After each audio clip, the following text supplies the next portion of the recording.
The biggest Super Smash Bros. Melee tournament of all time was held this year.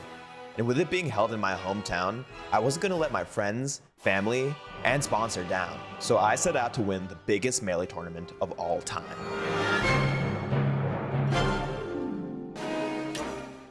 But it is really hard to win a Super Smash Bros. Melee major tournament. Like, really hard. Will it just be a grab here? Up smash! Forward smash! Cody takes it! Melee is one of the fastest games in the world. It's very technically demanding. My hands already hurt thinking about it. There are even Fightbox or leverless style controllers developed to remedy hand pain. Also, your lives or stocks can go in seconds. And, I mean, it's not surprising by the edge, the crouch kicks you would think would just knock him off stage. Whoa! Again, the spawn position! Oh my god! The spawn position is so good for Mewtwo King! It's a game where movement is everything.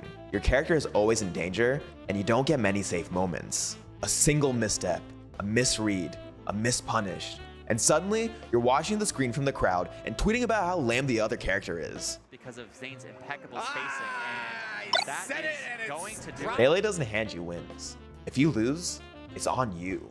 If you win, you outplayed your opponent. That's it. Simple, brutal. The bigger the bracket, the steeper the climb. You can't coast through a bracket of over 2,400 competitors. You survive them. And to win a tournament that big, it's gonna take someone who's had tons of training. Someone who's gone through the gauntlet. Maybe even a Grandmaster of sorts.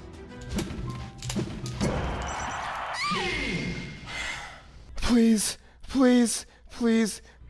Oh, suck yeah, man! My story begins 10 years ago when I showed up to my first major tournament, Super Smash Con 2015. My tag? Zain. See, at the time, I was still an up-and-comer. Although well known within my small local scene of Blacksburg, Virginia, I was only starting to make ripples within the DMV region. To most people at that SmashCon, I was just some kid who played Marth, showing up at a big local tournament, wearing shorts and flip-flops. But to my friends, my Smash Club, and my local scene, I was their rep. I was the only one to make it out of round 1 pools. They had all instilled their hopes in me. I was a nobody, and yet, they watched all my sets, cheered, and yelled as I went for fist bumps and stood up. That kind of backing only comes from these smaller, tight-knit, and grassroots communities. By virtue of it being a LAN game that grew from local scenes, Melee is tribal. You practice with the same people, eat the same trash food, and argue in the same parking lots after attending the same fests. That proximity builds a social identity. You wear your region like a badge. East Coast versus West Coast, MDVA versus Tri-State, Blacksburg versus Harrisonburg. All those labels aren't just geography, but a history of shared sets, playstyles, and inside jokes. That social identity really matters when you play at home, because winning isn't only a personal achievement. It's validation for everyone who grinded with you, rode with you, and believed in you. Losing in front of that group stings, because it becomes a small narrative everyone retells. But winning rewrites that. I had no big expectations going into that tournament, but it ended up being my breakout.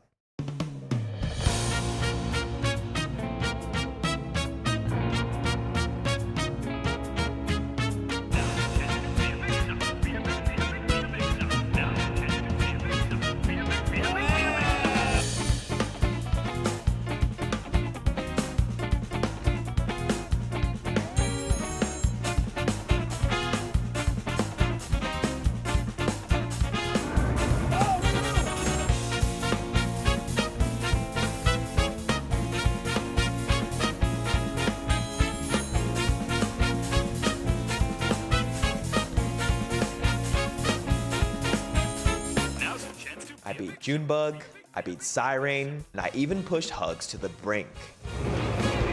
Now's the chance to be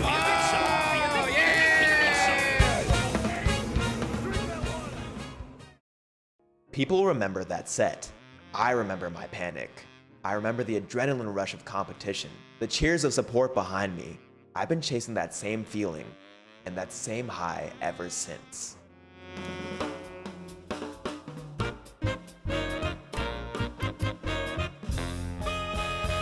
Now, exactly 10 years later, the sequel to the same tournament series arrives. Same series, same venue, different name, Supernova 2025. It is the largest Melee bracket with over 2,400 entrants. This is my hometown, and with it being 10 years after my breakout, I'm here to take the crown. Oh! But a few weeks before the tournament, I did something really stupid. I decided to run a self-imposed challenge where I had to reach the net play top rank with Kirby. I called it the Suckathon. If you didn't know, Kirby sucks. He's one of the worst characters in the game, and it was 2 weeks straight of playing nothing but Kirby. And while inhaling people off stage and bathing in mayonnaise was pretty fun, it was also making my Marth suck. My spacing was a little sloppier. My punish game was dull. And honestly, it was just making my brain turn pink. When all of that ended, I had a moment where I snapped back to reality. Every day, I followed a strict schedule. Play 8 hours of serious practice off stream. Go outside and work out every morning, because apparently touching grass makes you stronger. Study every matchup that I had to play over and over again. And before I knew it, the weekend of Supernova had arrived. The day before the tournament, I head to the venue to see who was interested in practicing. I found Laud. He's a Peach player who's also a doctor. He barely plays, and yet he clowned on me. Absolutely whoops my ass. Like, what the heck? He's a doctor. I'm a professional Smash player. This is my thing. If someone who sees patients before noon can body me, what the hell is my life plan? Not a great confidence builder, and definitely not a great start. Adding salt to the wound, that night before Supernova, the official Melee rankings dropped. SSBM rank is an annual ranking of the top 100 Melee players. It uses a panel system, where individual ballots from players and community figures are compiled to form the final ranking. And Cody Schwab was now officially ranked number 1, right above me. This was the day before the tournament. They didn't think I could win it? Suddenly, I wasn't the guy people were putting money on. I was the underdog, and that fueled me.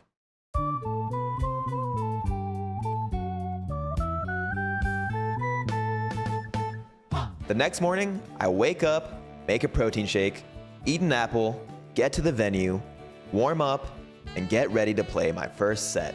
This day is the first phase of the tournament. Pools.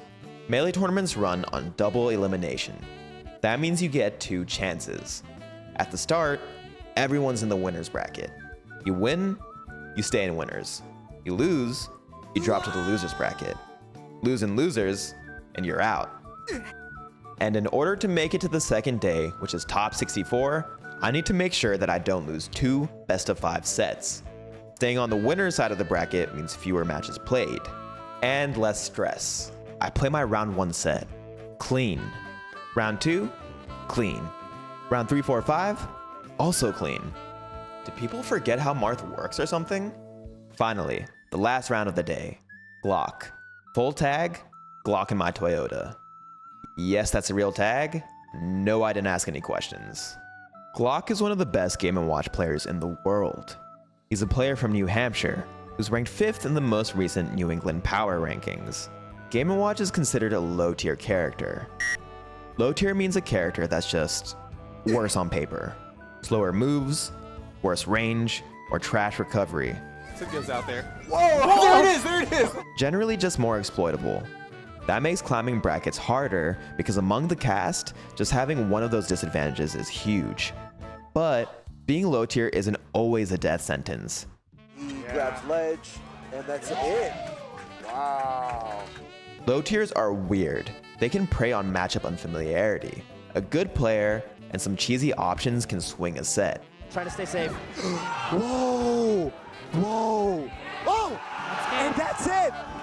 So yes, they're disadvantaged, but they can still surprise you. Lucky for me, I recently underwent a Road to Grandmaster challenge where I got the top rank with every character in the game. I recalled the knowledge of Game & Watch's core game plan, especially versus my character, Marth. Game & Watch loves to approach with short hop fare. They just can't stop themselves. It's like me trying to stop myself from ordering off of DoorDash. should really learn how to cook. Additionally, I was able to get some reps in beforehand with another amazing Game & Watch from Florida, Forest. To be honest, the first 2 games were very close. Yeah. Genuinely. Let me pull this up while we're watching. Yes, please enlighten me. But Zain able to clear that. I do wonder, because Zain has been doing this, like getting every single character to like, why am I blanking? Like top rank. Yes. Like just getting every single character up there. Do you think that Game & Watch experience has paid off for like, oh, I know that Game & Watch struggles against this, or do you think Zane's just like, I'm just hitting the dude? They went to the last stock.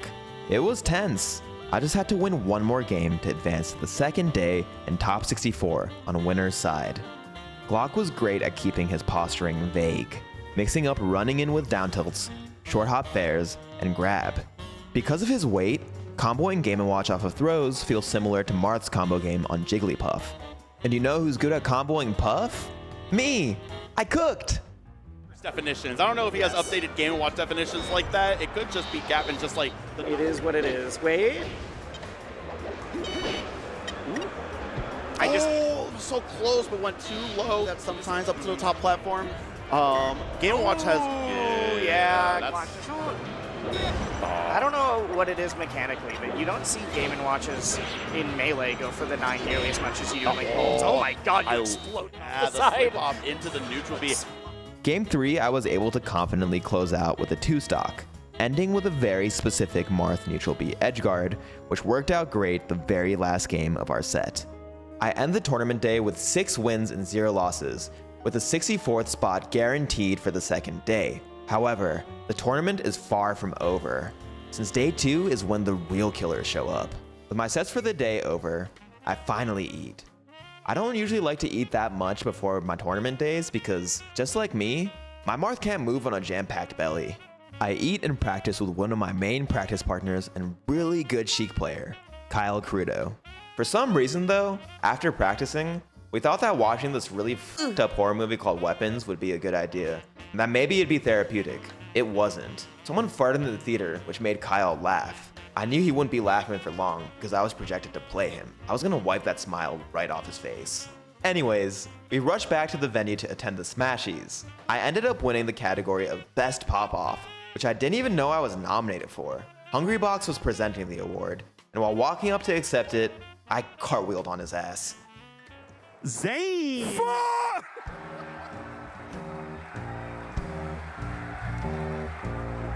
Where are you, Zain? Me and Crudo played until pretty late into the night, and I was kind of destroying him. At this point, I'd already forgotten that Lod was doing the exact same thing to me, just the day before. With those memories of Lod's peach out of my mind, and with a perfect day 1 record, I was feeling great for tomorrow as my head hit the pillow. Saturday, I wake up bright and early at 8 a.m., something I'm not especially great at. But since bracket starts early, my groggy ass makes a quick protein shake, eats an apple, and gets to the venue to warm up with Magi, another amazing player known for her clean and technical Falco. Starting out, I was feeling rusty in the matchup. My confidence was still riding high from bodying Kyle the night before.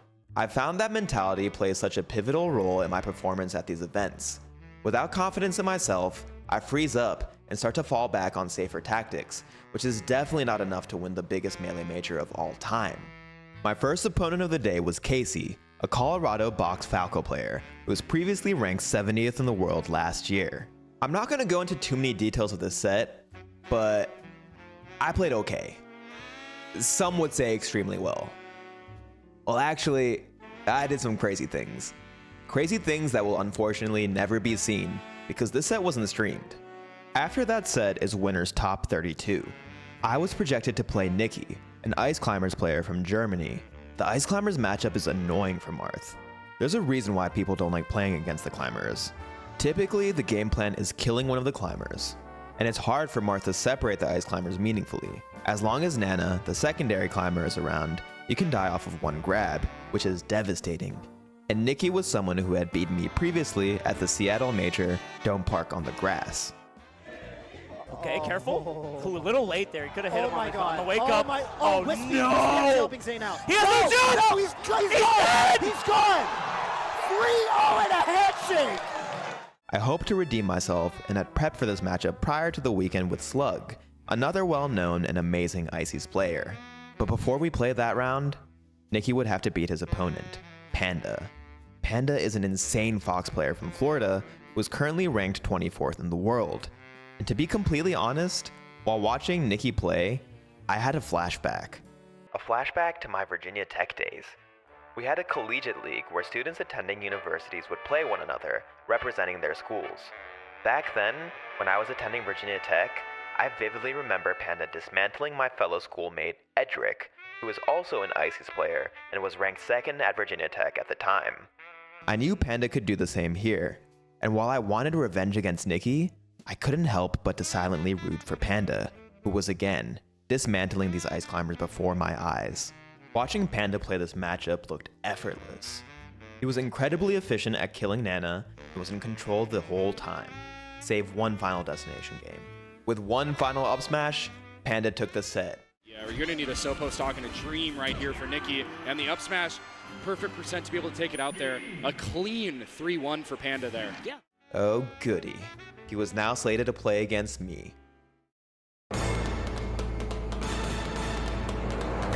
Fox is one of my most played matchups, and a Fox that has not played against me has yet to learn my pace and the way that I punish. I hit Panda with DI mix-ups that he wasn't ready for. DI means directional influence, which boils down to I can influence the direction that my opponent's attacks send me by moving the left stick on my controller. A DI mix-up is when you condition your opponent to DI a certain way, and then you hit them with something they aren't expecting, like up being early to end my combos. Blast zones. But the platform heights are such a benefit to Zain. I am well aware. gosh. You didn't have to, but we're glad you tried. But is that the point now where Zain... He went in and played a bit reckless and risky, which I matched. Zain might have been caught out there. His back turned to Panda, but was able to spot dodge out of the grab and reverse this all around. I'm so impressed by Panda's just like speed spotting ability on these recoveries. Some of the wild angles, some of the like incredibly precise shots, and Zain just doesn't care. Zain keeps it going into the second down air. Although it was a ton of fun playing Panda, I found myself playing a little too reckless. Dominant as ever. Oh, wow, I love that. The down air and then immediately starts getting the tech chase ready. We're going. I combo off of Randall if you can too. Oh my gosh, that's gonna be it. Goes for it all. Zain, you didn't have to do that. Oh, but he... By game 3, I dialed it back to close it out 3-0. Like if you start overextending, something you usually don't do, I'm able to hit you for it. That being said, Zane's like, no, I think I'm done. I think I want the W now. Day 2 of the tournament was a wrap. I qualified for top 16, winner side. I leave for dinner with Cody Schwab, Moki, and Hungrybox. As expected of the top 4 seeds, we had all qualified for top 16 and were on the winner's side of the bracket. Being the jokester that he is, Moki calls us the Elite Four. You know, like from Pokemon. It's very funny. On the car ride to the Italian restaurant, of course I call middle to sit between my 2 good pals, Moki and Cody. I don't know why, but Moki's hand kept on making its way to my ass when he was putting on his seatbelt. Anyways, dinner is fun and was the respite I needed from another hard day of gaming. We all do a big cheers, but I made sure not to cheers with Moki. Hungrybox calls me out and says that was bad luck, saying I would lose in my next round tomorrow? Whatever. With a tummy full of bread and pasta, I felt confident going into top 16. I was feeling great, with a big smile on my face as I went to bed. It's Sunday. Again, I wake up bright and early, 8:10 a.m. this time, because I hit snooze. Another protein shake, another apple, and off to the venue. Towards the final stages of the tournament, I try not to play versus human opponents. It's easy to pick up and ingrain bad habits when playing too much with other players. And since my next match in winners quarterfinals was versus Ben, a Sheik player, I practice combos on a Sheik CPU. Ben is ranked 31st on the SSBM rank summer 2025. He was on a hot streak this tournament. He beat Jmook 3-0. He also reversed 3-0'd Crudo. This is tough. Yeah. And that's going to do it. Wow, that's crazy. I was actually expecting to meet Kyle Crudo here. It would have been great, you know? Just 2 friends, duking it out in winners quarters finals. But Ben got to him first. Anyways, we get into our set. The practice with Crudo was paying off. I was feeling good, and I was feeling myself. Zain gonna take full advantage. Gonna get the reversal. Back air's not gonna hit the best for you unless you're jumping right next to him. In our games, I was focusing on my dash dance and spacing around Ben's approaches. I could tell Ben was trying to make use of crouch canceling in our set. Crouch cancel is a defensive tech. At lower percents, you press down when you get hit by a move, and it reduces the knockback you take. This makes starting combos much harder for your opponent, and can also give you the opportunity for a reversal. By spacing my aerials and down tilts, I was able to counter his strat, while returning the favor of crouch canceling to punish his attacks. Throughout the tournament, I was experimenting with Marth's weak down air, comboing into strong down air off an edge cancel, and to be able to end the set with that felt really good. In order to be able to fight against Sheik, and Sheik has a much more straightforward options like go for grab, down throw forward. Oh my goodness! There was a big break before the next round, which was considered top 8, winners semifinals. I had to play the winner of Moki and Ginger, and I was able to catch the end of it, where my Shopify Rebellion teammate closed it out. Edge guard, but we got the down tilt from Falco. And there's the back air out of shield. You can have less stun. That was all I needed to see. My set record versus Moki was 17-1, which sounds impressive, but the last time we played, Moki had actually taken his first set against me at Full House. Hey, it would be. Slow your roll, Justin. Oh, do I need to? That is the first time. And to make things worse, I had drunkenly told Moki before that set that he was never going to beat me again. Ironically enough, I had said the exact same thing to Hungrybox, who also took a set against me that tournament. Hubris screwed me then, and I wasn't going to make the same mistake now. Blasting music loudly, I started working on my combos versus a computer fox, trying to pump myself up for my upcoming set with Moki. The last time we played, Moki was having a little too much fun. And when he's having fun, he plays his best. I want him to be miserable. That was the only thought I had going into the set. I played for perfect punishes, and when I was up, I tried to swag out. Platform. I'm really noticing how aerial heavy. Oh, okay, good DI by Moki, but it's just too much, right? Yeah.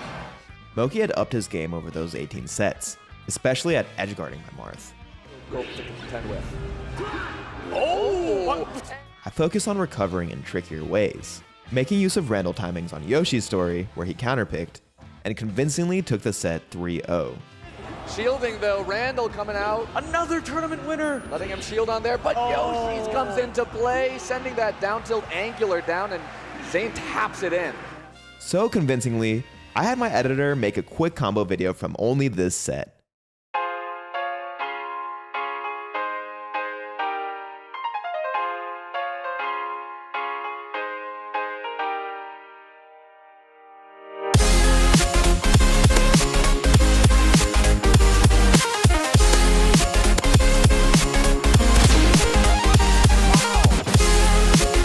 First double kill. Triple kill. Killing spree. Red wicked sick owners.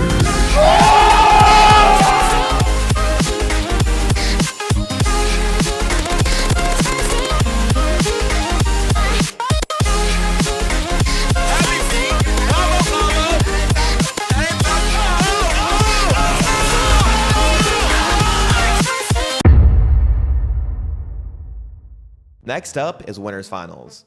To reach this point, you have to have a perfect record, and Cody was also looking pretty, with a set record of 10-0. I expected nothing less from the newly crowned #1 player. Cody has been my demon for a while. Take it! Oh no! Zain's leaving! What was that? Oh, what's happening? It's up there! Cody. Will just be a grab here. Up smash! Up smash! Cody takes it! And he's just yelling, I'm the best! Fox is one of the fastest and most technically demanding characters in the game, and some would even call him the best character in the game. In fighting game terms, he can be considered a rushdown character. He has insane mobility and pressure, but he also gets comboed and punished hard. Marth, on the other hand, is more of a mid-range zoner. He relies on spacing, sweet spots, and disjoints. and has an amazing combo game on Fox. But Marth can be overwhelmed if his opponent gets in.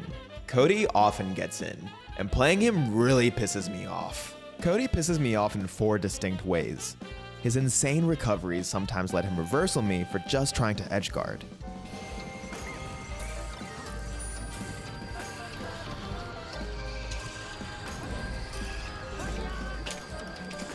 That's the best recovery you'll ever see in this game! Nobody else will live that.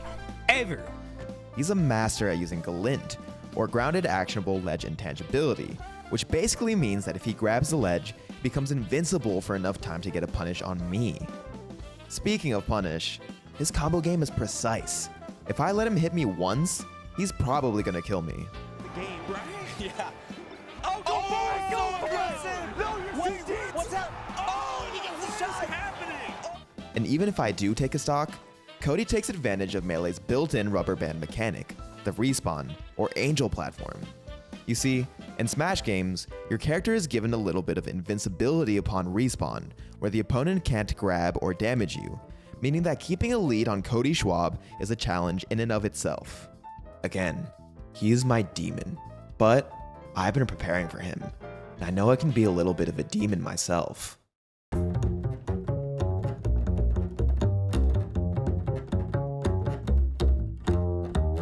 Morse Code is a Samus player from Michigan, ranked 21st on the previous 2024 rankings.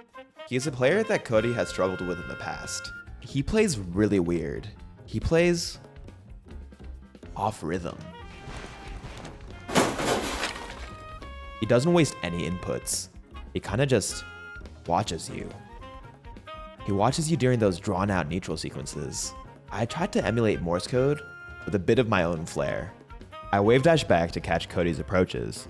I pretend to challenge Cody at the ledge, but just walk away to mess up his options off of ledge dash. I had sticky walking to throw off pacing and confuse Cody. That's big, but it's slide Grab ledge, off. grab ledge. Wait, don't side B, no. That's it. That's down air, and Zane's got it again. Let's see what he has this time. Just a fist bump for the crowd, but Zain will be advancing to grand finals. Grand finale. My new strategy worked. The timing mix-ups were proving effective, and I was in grand finals now, but I wasn't home free yet. Cody was now in the losers bracket. He now had the chance to meet me in grand finals. How grand finals works is, the top dog from the winners bracket plays the top dog from the losers bracket. After losing to me, Cody now has to fight Hungrybox to see who the top dog in the losers bracket is. If the player coming from losers beats the player from winners, they reset the bracket. Now both players have one loss, and they play again for the true final set. Coming off that win, I knew I wasn't safe. Normally, you would feel good about being on the winner's side of grand finals. But statistically, Cody has won more tournaments coming from the loser side than the winners. It's almost as if he doesn't flip the switch until after he loses. He's like a Saiyan, getting stronger after surviving a battle. I kept on thinking back to my performance at a previous major tournament, Tipped Off. I was playing with my chest on fire that day, with so many emotions at the time. He's got it. He's excited as can be. Look at this from this man.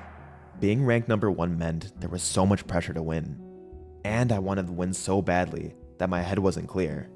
There was no game plan, no strategies, no other thoughts. The only thought I had was victory. Going into true finals. It couldn't have gone in the first set. These guys are too close together. Every stock felt personal, and every mistake was huge. What does he have? Will it be another grab by the edge, or will it just be a grab here? Oh, smash! Oh, it's smash! Cody takes it! He cooked me then. And that memory still hasn't gone away. As soon as I knocked Cody out of the winner's side, I quickly ran the numbers and figured I'd be running into him again in grand finals. Immediately, I put on my headphones, plugged into an empty setup, and practiced comboing a Fox CPU. I felt uncomfortable. Those intrusive thoughts from Tipped Off started entering my head.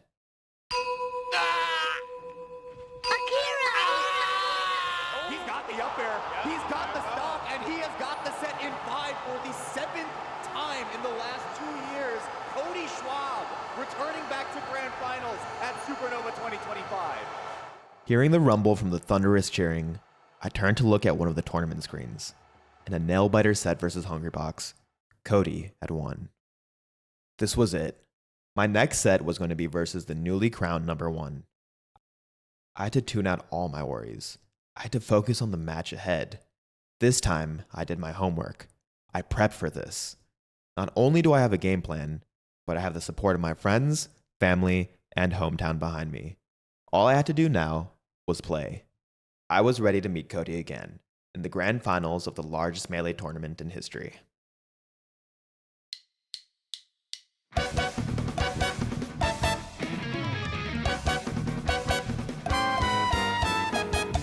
Usually, Cody and I default to starting on Fountain of Dreams, but this time, he wanted to strike it out. We end up agreeing to Battlefield. Cody loves Battlefield. His Fox can get a ton of early kills with Shine Spikes here because there is no wall for Marth to ride for his recovery. But, for the same reason, Marth has an easier time edgeguarding Fox here. It's a double-edged sword. Game 1 starts, and I'm already shaky. Cody gets me off stage early, and I realize right away that I have to prove I can recover around his setups. Hitting the sweet spot here as Marth tells a Fox he can't stay on stage and just down smash. He needs to respect my options. He needs to guess. So, I hit the sweet spot. We go blow for blow in neutral, but Cody closes out the stock first. As his damage rises, I begin to sweat. At high percents, Marth has no guaranteed conversions on Fox. You just have to swing, hope for a stray hit, and pray you can put Fox in a disadvantageous situation. After hitting Cody out of multiple Firefoxes, I close the stock at 165%. There's no time to breathe though. Quickly after his death, Cody always looks to take advantage of his invulnerability.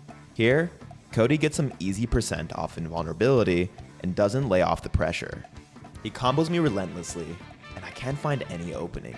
I find my way back onto the stage once, but he quickly gets me off stage again.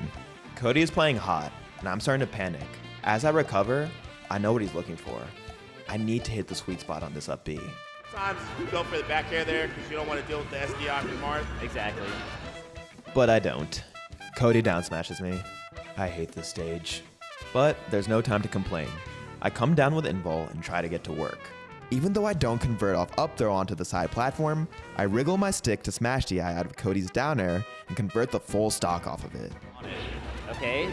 Oh my gosh. And I knew finding that up tilt downer on Cody was going to tilt him. The stocks are now even. And while this time I do a better job of avoiding Cody during his invulnerability, he still forces me into the corner and gets me off stage. Throughout the game, almost all of my ledge options had either been an aerial from the ledge or a ledge dash through. I had conditioned Cody to think that I would go for one of these two options. At this point, I needed to make a gamble. I needed to throw him off. I'm at the ledge, and this time, I waveland in place to catch him with a tricky grab. There's nothing wrong with a little cheese. I down throw and try to edgeguard him, but I get burned. Cody makes it back onto the stage, and I'm on the ledge. The situation resets, and I make the same gamble. This time, I successfully edgeguard him. Just been so good from Zain. Yo, Zain with that recovery was crazy. Dude, and using the nair to send back off stage. The cheese was so nice, I had to do it twice. I take the stock, and as long as I can hold this lead, the game is... You talked about how does Zain get off the ledge, and he just dies right there. It's last stock already. Never mind. He shines me off the ledge. Okay, maybe there's a lot wrong with the little cheese. It's last stock to last stock. With Cody instantly swinging back the momentum with that shine, I started to feel antsy. I became desperate. Desperate for another grab, desperate for another opening. It was ugly. And it wasn't helping that Cody's defense was too good. He is the number 1 in the world for a reason. He was winning every interaction at this point, and I was just reaching. I reach, and he teaches me the first game with a clean tech chase up smash. Cody. This is like neck and neck. It really is. This matters so much for the pace of this set. Might be run up smash. There it is. Yep. Cody finds the last stock. It is so back and forth between these two, but Cody strikes first.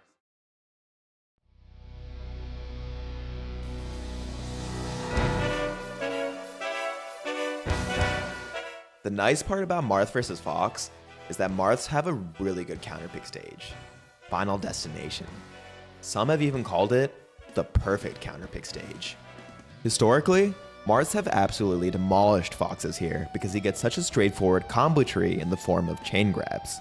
However, in recent times, Cody has flipped the script. He takes games versus my Marth on this stage, and honestly, sometimes he makes the matchup feel unwinnable here.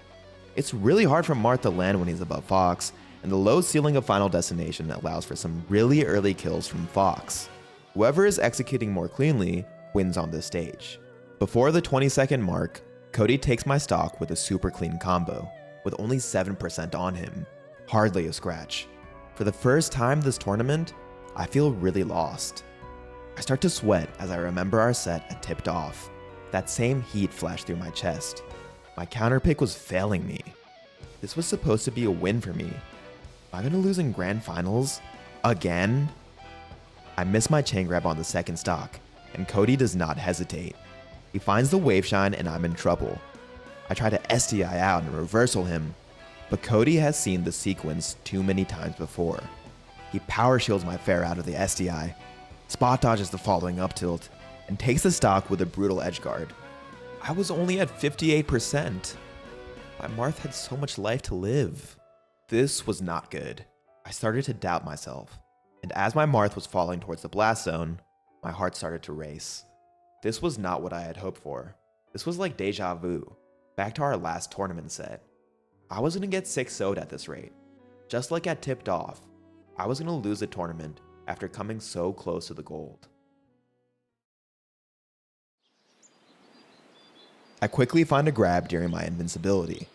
This time, I hit a good chain grab sequence into an extended edgeguard without taking any percent. My hands are feeling good, and my Marth is hitting hard. This is what Marth is supposed to do here. This was why I picked Final Destination. That's one. Next stock, I find a crouch cancel grab off an ill-advised down tilt from Cody. I don't waste a beat. Although I drop the chain grab, I recover it with a flawless tech chase, leading to a tipper at the edge of the stage. Can't let him back no matter what. I edgeguard him with confidence, not missing a beat, and then dunk him. That's two. I hear the crowd cheering for me, but that is quickly silenced as Cody starts clawing his way back. From ledge, I find a cheeky up air and start a short chain grab sequence into an up tilt. Cody DIs off the stage. I was never particularly good at math, but I see that I'm at 74% and he's at 43%. This is a GameStop trade for him, so I'm down to trade the stocks. A quick down air off the stage and we're both even. That's three, just one more. We're both sweaty tryhards. Once you leave this angel platform, your invincibility timer begins to tick down. We both just sit there and wait and wait and wait. We do a quick dance while both of our invincibility fades, and I get the first opening with a strong dare, but Cody is too far for me to follow up. Cody gets me off stage and tries to get me again with the cheesiest shine spike. As a result, I have him in the corner and try to hit his ledge dash with the cheesiest F smash. This is some disgusting melee, like really disgusting. And I mean disgusting in the worst way possible. It's not the type of melee I'd want people seeing at the top level. At this point, I decide to slow it down a bit. I move back center stage and really try controlling the pace. After taking a couple hits from Cody, I finally find the grab, but drop the chain grab. You're kidding me. What a flub. Cody ends up hitting me off stage and has a chance to edgeguard, but I think he's too nervous about getting reversaled and backs up. I get back on stage and hit an overshoot down tilt to knock him down. On his get up attack, I get the Omega Max range crouch cancel grab. And I know I'm not going to let this second grab go to waste. With a DI mix up I haven't used all set, I up throw Nair and he DIs in, I up B and he DIs out. That's 4. There's not enough distance. Zain has evened the set back up. With that win, the set was already looking different from tipped off. I'm not the same Zain from 2 months ago. I proved that I was able to reel myself back in. I felt confident, and even through my noise-canceling headphones, I could hear the crowd rooting for me.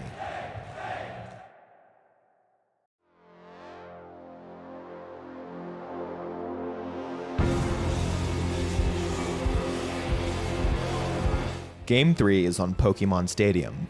The odd and oftentimes unpredictable geometry of the stage transformations bring a ton of chaotic variables in a game that otherwise rewards practice, timing, and precision.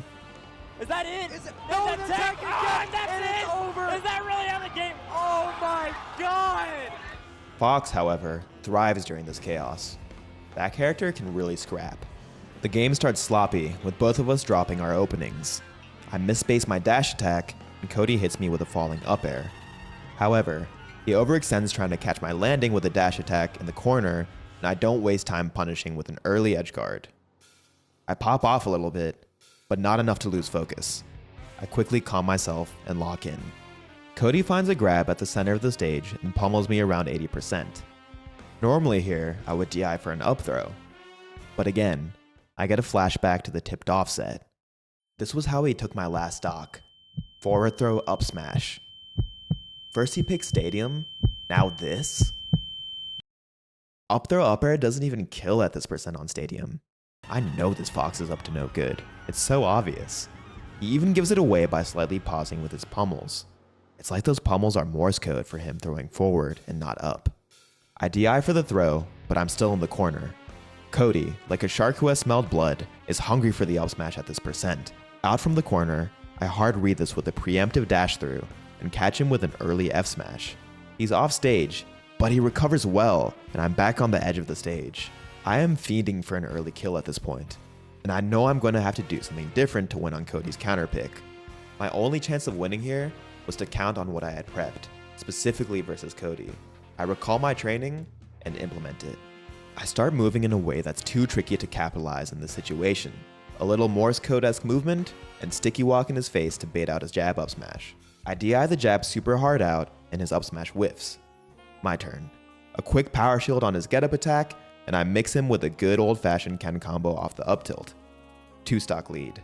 Of course, Cody makes good use of his invulnerability and quickly takes my stock. But I make better use of my invulnerability and start racking up the damage.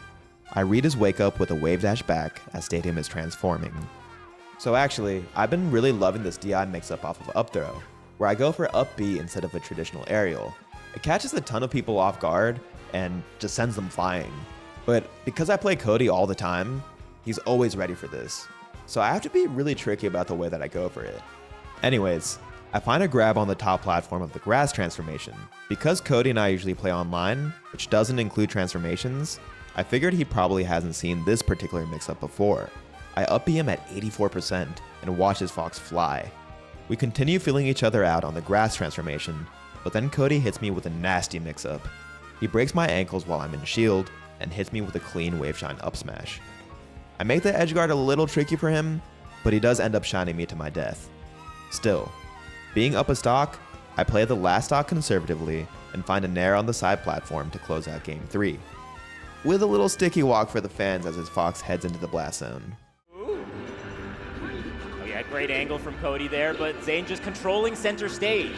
Oh man, go. He can do it from winners. Yeah. It's one game away for Zain Nakmi to be your hometown hero again on the Supernova stage at the biggest tournament ever. Extremely happy with my play, I nodded to myself before the next game. The set count was now 2-1. It was working. I was turning the set around, and I was going to take back number 1. Zain took a look at that rankings and said, I'm taking that a little personally. Right? Let me show you what's up for the rest of this year. Vish, one of the commentators, even makes a quick mention about this. It's true.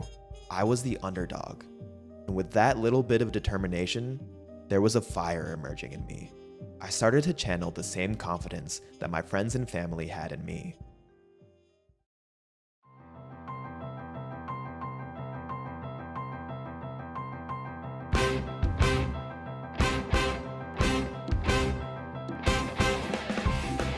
Cody takes us back to Pokemon Stadium, and I start off hot in Game 4. Instead of my usual combo route of taking Cody off stage, I hit him with a string of weak up airs to mix up his DI, and find a tipper F smash to secure the stock. The flame within me begins to grow. I believe I can end the whole tournament in this game. I try to get Cody to bite in the corner again, and while he does fish for the first up smash, he wisely resets the situation to center stage instead of trying to force the kill. He pummels me twice in around the same spot as the grab from the last game, but this time, up throw up air kills. We're even in stocks. But there's a problem. Cody is getting more and more patient. Remember, Cody is a loser's bracket demon. Even being down in the set, his dash dance is tighter, his spacing is getting better, he's playing as clean as ever. There are a lot of quick back and forths, and this time he changes the timing of his up smash on his wake up, and he actually beats my wave dash back grab attempt. I watch as my percent goes up after a bunch of clean hits from Cody. He catches me reaching again with a grab and responds with a grab of his own. And with some quick aerials after up air, he sends me off stage. I sloppily use my jump early, and he secures the stock, taking the lead. To make things worse, Pokemon Stadium had just transformed into its water version. Bad news for me. As the Marth player, this transformation with the windmill makes it extremely annoying for Marth to combo Fox. Cody continues to play cleanly, abusing the safety of the windmill's blades, and catches me trying to poke him with a lazy option and drill shine up smashes me for my troubles. He continues to space and play out of his mind, catching me reaching with a dash attack. He claims another stock. Yep. Oh, you reach, I teach. Not good. Cody is now up 2 stocks, and he was playing out of his mind. He began to stamp out my flame, and the hopes I had of ending the tournament right here.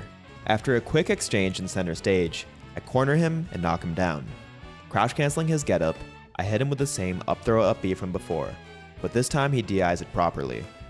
However, since he's at the edge of the stage though, I'm able to follow up with a solid edgeguard. Cody comes back with his next stock charging like a bull, but I avoid him. I catch Cody with a crouch cancel grab on a bad back air from the side platform. This could turn things around. I go for an early F smash to send him off stage. Another F smash. The double jab sends him low, and Cody picks a really good recovery. Cody doesn't give me any easy kills. Knowing that staying on stage won't let me close out the game, I go out there. Even if he's got a weird angle, I have to go off stage to edgeguard. Whoopsies, I get the wrong hitbox on my up B, but no problem, we just do the same thing again, and I'm back in this. The crowd erupts. I can hear the chants and the vibrations of the stage through my shoes. All the momentum is on my side. Bad news for Cody, and great news for me. It's last stock, and I know I can close it out here. But there's a problem. Cody has another form. He Omega locks in, coming down with his next stock, and just like that, I'm off stage. Although I try to keep my recovery ambiguous, he still secures a jab up smash to take it to game 5. Oh my God, anybody's game. Zain could win the tournament right now, but Cody, the F smash says otherwise.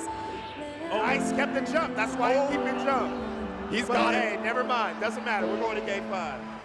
My momentum is slowed. Cody tried to stamp the fire out, but it was already lit. Nothing he could do to smother it now. The residual roars of the crowd kept me calm and focused. Just one more game. I know I can close it out here. I decide to take Cody to Fountain of Dreams for game 5, which is our usual starter stage. The first interactions matter so much for this last game, and I wanted to capture the momentum first. What will Cody choose? Aggressive? Defensive? Something in between. The game starts.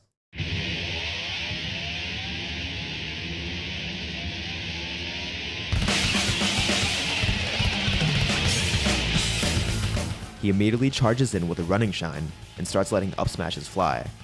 This guy is trying to control the pace, and I can't let him. He has me off stage and in an edgeguard situation, but then... Zain winning it outright and starting off pretty weird. Oh, the counter? That's the first counter of the entire set as well. Even if Oh, goody. It's trouble for Cody, as my up B clips him off stage at 0% in a freak accident. I'm gonna take this one to the bank. Nothing wrong with a little cheese. I hit the counter on his recovery for the first time this set and instantly follow up with the up B to kill. Does it suck for Cody how I got that stock? Yes. Do I really care? No. This guy is clearly not giving up. Can't take my foot off the gas. I can tell Cody is trying to force an early edgeguard. I recover wisely and he knocks me away with a fair. He tries to get an early up smash KO on my knockdown, but I hit him with Marth's broken ass get up attack, pushing him to the edge of the stage. My position looks good here as I react to his roll and throw him. I continue my pursuit as I hit him with a fair off stage and hog ledge. How is he going to recover? Yeah, no. way out there, way out there. Oh, no, angle. Oh my god, he missed his ankle. This is the best day of my life. Cody takes the next stock finally with a Marth killer edgeguard, but I've already inflicted so much mental damage. Was he suffering from the burden of being number one? The burden of expectation? At this point, I had all the momentum. Cody had a huge mountain to climb, even if he takes it here. My position was looking good. We play out the next stock, and it's some really sloppy melee. We're both missing openings, dropping combos, and trading blows. But if both of us are playing bad, I'll still come out on top since I have the lead. We both end up at high percent, but I managed to find the grab after he does the worst full hop nair I've ever seen. I hit him with what I like to call the butterfly Joe. Needs to find a stock soon. Yo, they are flubbing a little bit. They're playing a little messy right now. Okay? Oh, Maybe not. Maybe not. We said Zain was a painter, and every frame a painting. Zain one stock away from winning Supernova 2025. And just like that, I was one stock away from winning the biggest melee tournament of all time. 3 stocks to 1. I had to twist the knife. We're both competitors who have known each other for a while. This guy is surely tilted, just like I would be. I go to the ledge and start up B stalling, racking up some juicy early percent. While Cody is typically really good at calling out the stall, he's probably too worried about getting reversaled and losing his whole stock, just like the first stock in this game. But playing like that isn't going to save him here. Before my stock ends, I was able to rack up 19% on him. This is the stock. I want to close it out here. Cody finds the grab on me in the corner and starts juggling. I manage to get out of the last up air, and then, for the final moment, I decide to break his rhythm. We stare at each other in neutral for just 1 second, but in a game of melee, that feels like a century. After the brief pause, I rush in with a grab. I don't drop these. To stay confident on his edgeguard routes, even though he has 1 stock left. Gotta be careful there too, because I thought Zain was gonna tech that. Nice shine grab, okay. Oh, wait. That might be it. This might be it. There. Oh, the weak hit. But He's got it. He's got it. He doesn't want to commit. He has it this time, surely. It was enough to do it. And Zain not me, your Supernova 2025 champion.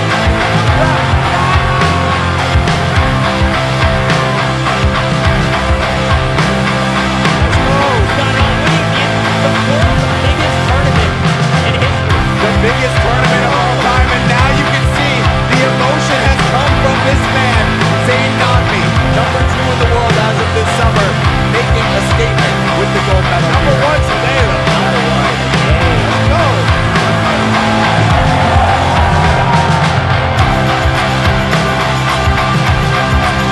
I just feel like tipped off. I couldn't really control it because I was like, everyone was calling me washed, and like, I really wanted to beat Cody, so for some reason that winner's semis set had a lot of weight to it, and I like popped off, and I felt like I won the tournament. And in retrospect, I was like, I'm not making that same mistake again. Like, I want to like make sure tipped off doesn't happen again. Right. Obviously, I'm gonna think about the ranking at the end of the day, just like the nature of it. But I just want to look back at my career and think like I went into every tournament just trying to win, and I think that's just the coolest way to approach it. So, without dropping a set, and with a final record of 12-0, I win the biggest Super Smash Bros. Melee tournament of all time. Melee is a really hard game, and while advanced tech and execution is important, mindset decides the match. Being able to reset after a flub, trusting your prep, and carrying quiet confidence into every stock matters just as much as tech. I'm still working on all of those things today. Winning a major is an accomplishment. Winning the biggest Melee tournament ever is history. And beyond all that, I did it in my hometown.